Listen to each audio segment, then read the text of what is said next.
Hello, dear viewer, and welcome to this showcase and review of Monster Hunter Stories on iOS. This is not the Apple Arcade version. This is the one that's like $19.99 usually. So for parents, just to let you know, this is rated ages 4+. I would suggest it as ages 9+ based on how you defeat monsters. They kind of flop to the ground dead. There's some little scary bits in there. You know, one of the main characters has their parent die in a house that collapses when a monster jumps on it towards the beginning of the game. So, you know, there is some death in this game. That's why I'd probably suggest it for ages 9+ in terms of the App Store. I think you could have younger kids play it, but that's my opinion. You know, it's up to you. And honestly, not too bad in terms of violence and stuff. You do have a kid wielding a giant greatsword. There's that. It does also promote kind of environmental awareness in terms of, like, you know, you're trying to prevent the environment from getting destroyed by monsters, trying to keep their numbers to a good level, shall we say, and befriending them by stealing eggs from nests, as you can see right here. That is an angry mama right there. Or a pup. Hard to tell. But yes, it is pretty cute. And as you can see, some of these cutscenes are very impressive. This was originally made for the Nintendo 3DS, and then they ported it to mobile. There is a second game in the series that's currently available on like Steam, the Nintendo Switch, things like that. It is not available on mobile yet. Other than that, what else would parents maybe want to know? Strategically and stuff, the game is pretty simple. It's kind of rock, paper, scissors, with some quick time events thrown in there. And man, overall, it does an okay job of teaching you to play it, but it doesn't tell you all about hidden mechanics like how to do combos with weapons, things like that. So, yeah, you do kind of need to be able to research online in order to get the most out of the game, if you were trying to do a lot. If you're just trying to play through the story like I did, you can do that pretty easily. So it feels fair in that sense. And here we go, running into the sun. But yeah, other than that, I don't remember any real curse words. But I guess the only real issue might be your kids trying to make friends with dangerous animals. That might be an issue if they're impressionable. So, yeah. That might be a thing to be concerned about. Otherwise, there's no in-app purchases as far as I'm aware, which, you know, I've played through the whole story. And I'm about to go into the post-game a little bit for this showcase and review. As you can tell, it's also got good music.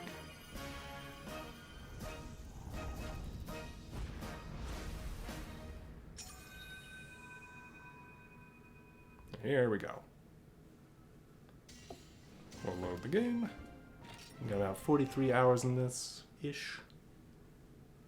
Alright. There were a few times in the game where I did feel like I had to do more in order to level up to beat a boss or anything like that. Now we collected the Kinship Stone pieces. So this does have spoilers for the story. It's another thing I should warn. Kinship doesn't disappear. Let's join together one more time.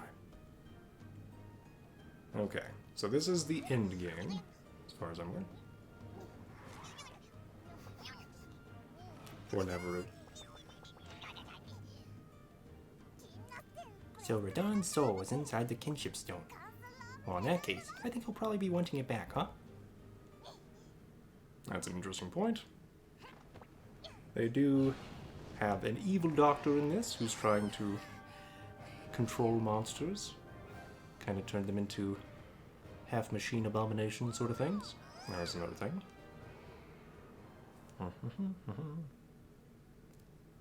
Alright. Okay, so we're going to the ruins. But they put us out here. We have an expedition party. Alright. So here is kind of your main little creature, Ratha, the Rathalos. He's got a scar. Thanks to trying to save the day back at the beginning of the game. This is an Aptonoth, a random herbivore. In the bottom left corner of the screen, you can see it says ×1. That is the speed that the animations and things will go. Let's do ×3 just so you can see the difference. I got my Ravager blade. There we go. That's the basics of combat right there. And the game does a fine tutorial at the beginning. We got 4 XP out of that, some raw meat, and monster bones. So that's the thing. With Ratha, who you get in about the mid-game when you find him again, spoiler, once again, you can fly in some areas, which does open up a lot of exploration. You can look down, you can then land, and each monster has different abilities. Like this guy over here, if I check his status and click ride, we can see he can look for bugs on the map, but he can also ground dive. So in a way it feels a little bit like a Metroidvania, in that each monster kind of opens up different things on maps you've previously explored, which is pretty cool. Let's jump down this little ledge. Alright, Barry. Let's find a place to dig. Also, you can pick up a lot of materials on the map. So there is some amount of grinding in the game, and honestly it's probably the most annoying part. You don't have to grind to get through the story too much, a little bit. But that is how you upgrade your equipment generally. You find different parts of monsters, you beat up the monsters, and then you use their parts to upgrade your stuff. Okay, we already collected these, right? No. Okay. So these are the random treasures that can show up on the map. Other ones are placed there that are permanent treasure chests, and once you open them up, they are gone, or used up, I should say. They're not gone. They just look open on the map. We're gonna jump down on you, attack you from behind to ambush. Okay. So we snuck up on them. Now I am over-leveled for this area. But as you can see, we can control what our monster does a little bit. So let's do Breaking Dash. That does heavy non-elemental damage. We can choose a target. Sometimes there's multiple monsters we're fighting, or multiple body parts on a giant boss. I can do various things as well, like cheer on my monster. Go, Barry. Breaking Dash. Okay, and I have it at ×3. I like ×2 personally, so that's what I generally use. Now, we're low on kinship. That charges up during the battle, and we can actually switch out somebody else. Let's take out Hades, my Stygian Zinogre. They're lower level because I found them later in the game. It is relatively fast. Oh, here we get a double attack because we both chose power, which beats technical. Technical beats speed, speed beats power in the rock, paper, scissors motif. So blue beats green, or sorry, green beats blue, blue beats red, red beats green. That's kind of the easiest way to see it. And they do have that little circle there for you when you're doing stuff, which is very helpful. Alright, we do have caravan stands. We are going to ride the caravan. Now, I don't know if this was a memory issue or something, but you cannot fast travel to every caravan area in the game. And usually that only matters in the late game with some of the areas. But it is a little annoying that you can't just fast travel to one of the final caravan stands and get directly before the boss if you're having trouble with it. So that is something to notice, but it only takes like 2 or 3 minutes if you avoid the monsters to get there. So it's not terrible, but it isn't the best, shall we say. Let's see. We want to go there? No, we want to go to the Great Babda Rainforest. They do have wonderful filters, though. If you are looking for stuff like the rainforest, let's go to the Ruins of Radon, the first monster rider. Alright. Okay. Lead me, Barry. We can just jump down here. There was a treasure. And this is one of the permanent treasure chests, basically, that you open it once, you get a good thing, it's gone. Alright. Caravan stands you can also save the game at. You can't just save wherever you want, but these are very often all over the place, so it shouldn't be that hard to save. Just try to remember before you do something crazy. Okay, that's not a breakable stone. I was wondering about that. But also, there are some little hidden places on the maps that you may want to be careful looking for. Often the mini-map is your best friend to find that. You can zoom out a little bit by swiping in and out with 2 fingers. So there was a little treasure chest back there back in the day. I already found it. And yeah. This game is old enough there's quite a few playthroughs online if you're having issues.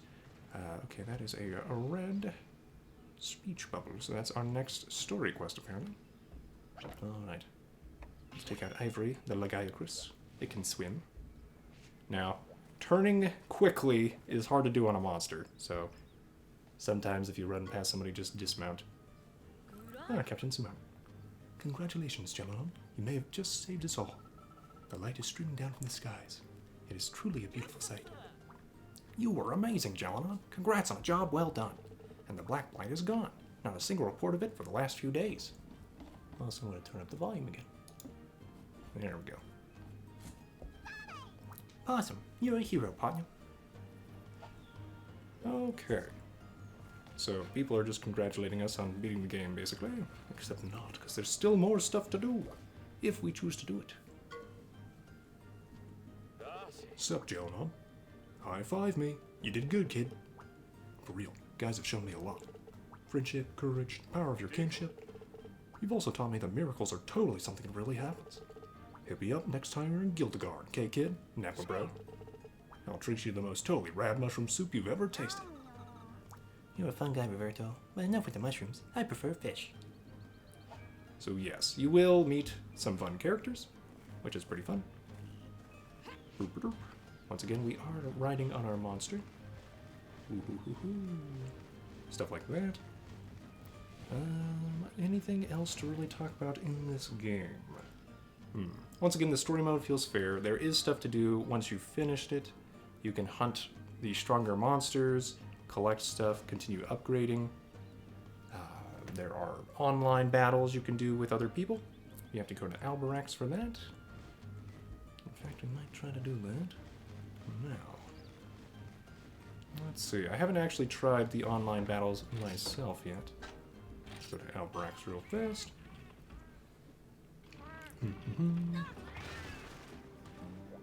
Alright, but here you can do stuff like grill meat. Unfortunately, they don't have, like, you can grill as many meats as you want at once. So this gets pretty grindy as well. So I'm trying to make a toughness meat that improves your defense after you eat it, as well as helps you heal. When the song ends, click that, and you will have your wonderful meat. But then, you know, if I want to grill 200 meat, it takes forever. So no. I'm not doing that. So yes. There are also fishing spots in the game. We can go over there. You can find stuff like plesioth scales, which are useful for a few of the items in the game. But honestly, they get classed pretty quickly, I think. You just wait for the lure to go down. Get those 3 red marks as exclamation points. Oh, that's a pretty good catch. Shark tuna ×2. Okay. Sometimes people will have quests for you, or just want to talk. The touchscreen feels pretty good for controlling everything, and the QuickTime events are pretty easy with the touchscreen. Makes sense with the Nintendo 3DS as the progenitor of this game. But yeah, if we want to go do the Wi-Fi stuff, let's go over here. I do not have my strongest characters with me, but I believe it will remember the team I did before. Let's check. Hardy. Yeah, okay, I've got Ratha, myself, Samahata, and Yanni. Or Yan Kutku. Okay. I've got my equipment. Stickers. Let's say howdy. Alright. So we got that team.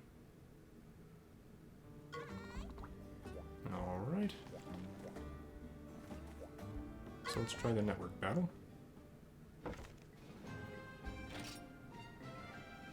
Okay. Connecting to internet. Let's try a quick match. Balanced, no limit, 1 heart. So normally you're trying to KO people 3 times. Your monster can attack their avatar directly, you cannot, but sweeping attacks will hit. Things like that. Let's try 1 heart. Waiting for an opponent. Well, yes, I think this is a fine game. Now that there are options like the Apple Arcade version, you know, probably getting it for $5 a month is better than paying $19.99 for the normal price. You can also wait for it to go on sale. I think it goes down to at least $16.99 when it does go on sale. But yeah, overall, it's been a good game. I'll be back when we find an opponent. Okay, it says unable to find opponent. So that is a thing. So I won't waste too much more time on that, but it's supposed to be possible, as far as I'm aware. There are still tournaments and things, though, that you can do if you like the idea of fighting other characters. Special tournaments, there's a lot of these. Let's try Silver again. Should be fine with Ratha being the level he is now. But this is my young cuckoo. That's a Ludroth. Should do water damage, I believe. There are like 5 elements in the game. Water, lightning, ice, fire, and dragon. It's never really well explained what stuff is weak or not to it. You just kind of have to look at the profile of each monster and figure it out. Let's try to hit Botik with a fireball. I, on the other hand, could Powerhouse Strike. Sure, we'll do that. Fireball. So as you can see, we both have 3 hearts. I can use different healing moves and things. Oh, I can't use my Powerhouse Strike. Fine. Okay, I don't think we can double attack since he's attacking that guy. Yep. Okay, well, we took out 1 heart of Botik. They pop back up at full health. So you can kind of try to make things work better for you. I'm going to switch to Ratha or Samahana. Samahana. Alright, Sami. It is time to spread that frost breath. And I am going to try to take you out. Oh, he used speed. So it wins the head-to-head. I take more damage than I otherwise would, and deal less damage to it. Okay, they just buffed it. Won't matter. So there's another heart. So if Samahana can take out Botik, then we win. Oh, you're just wiping the floor with me right now. You're in my brain. Okay. Oh, there we go. There's our first opponent of the tournament down. I believe this one has 4 or 5 fights. The bronze one, I think, had 3. Yeah, because I made it to the end of this one before, but yeah. I did not have a strong enough team at the time. We're going to switch to our best boy, Ratha. You're probably fine evading. I'm going to try to use power. Here's me with the head-to-head. There we go. So I took less damage than I otherwise would have, and dealt more damage. It's not super significant, usually unless it's like with your monster, but sometimes it keeps you alive long enough. Most of the time in the game's story, you're mostly supporting your monsters to do the damage. I can only attack the Kurapeko. Okay. We'll do that. Ratha's Poison Spike is not going to do its poison ability since she won the head-to-head as far as I'm aware. Now there are various items like Life Powder. That'll heal the whole party. I can throw a big barrel bomb at people. In fact, you know what? Let's do that. It should take out the Kurapeko first. So there's a heart. There are limits on the items. Like I actually have, I think, 20 potions. But we're only seeing, I think, 10 at a time in battle. So some of the items you can have more of, but you only have a limit in the battle. Here's a quick time event. Arrow Showdown. I'll show you who the King of the Skies is. Hint, starts with R. ends with Rappa. It's Rappa. So, as you saw, the blue bar outdid the red. So we see us win. There we go. We can use our Kinship Skill now. So this is our super ability. Should be able to take out the Kurapeko. We are slower than it, but that's okay. We also healed a little bit with the Kinship Skill. When you ride on your monster, it heals a bit. You can use that strategically. Especially out in the overworld. If you don't want to heal between battles. In the tournament, it seems to heal you between battles just fine. But yeah. Any other tips for you? Leveling up your monster or yourself heals you fully, so there are times you can use that strategically to continue to do stuff. Good crew tackle seems fine. Just gonna do this. But yeah. Overall, decent game. I am currently feeling done with it. I don't really care too much more about continuing beyond the main story. Let's try this. No. And other than that, yeah, I think it's decent. It's just now it's kind of more about the grind for new monsters, upgrades, finding all the equipment you want, all that stuff. And I am more about just saving the world and having fun with the story. I like achieving a good ending, and then moving on to find out new games in general. Let's try to get a double attack. It did not work. And then we probably need to switch out Yane. Alright. You did your work. Now we could probably get 2 hearts. Beating as none. Alright. There we go. Boop. There's that. Okay. Oh, you're using the bomb. Yep. Ends the battle. Now that's the basics of Monster Hunter stories. There are some other hidden elements like how eggs work. As far as I'm aware, the smell of the egg dictates how good its genes are.